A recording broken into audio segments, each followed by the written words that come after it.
Good afternoon from Mexico.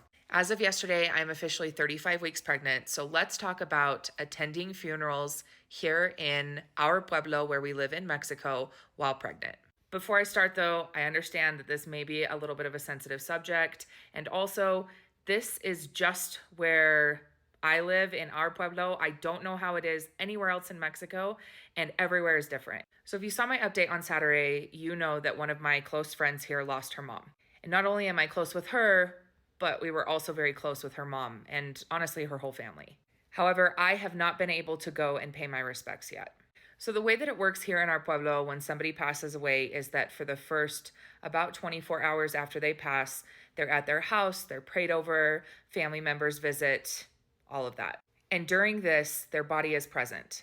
However, it is not common to embalm where we are. So within that 24 hours or very shortly after, they have the church or misa, and then the body is taken to the panteon or the cemetery. Now, while this initial part is happening, it is the belief here that if you're pregnant, you should not attend this portion. Now, there are a couple different beliefs as to why this is. The main and most common one is that you should not attend while you're pregnant because you are at a higher risk of getting bacteria or something like that from the body itself. So essentially, it is a health and safety matter. Now, I don't know how common the next two things are, but I do know that these things were discussed with me by Fidel's grandmother before she passed away when I was pregnant with Dominic. Fidel's grandmother was taught that you should not visit a cemetery or attend a funeral or anything where the body is involved while pregnant because you and the baby are more susceptible to the spirits. And the last belief that I have heard surrounding this is that when you're pregnant, you should not invite such heavy sadness into your presence, into your life while creating human life. Now, you do not have to believe any of these things. These are beliefs held by the people who live in our pueblo. And if you don't believe them, it's okay. But you can learn about them and be respectful of them. Now, after the body is taken to the panteon or the cemetery, they do 9 days of rosaries.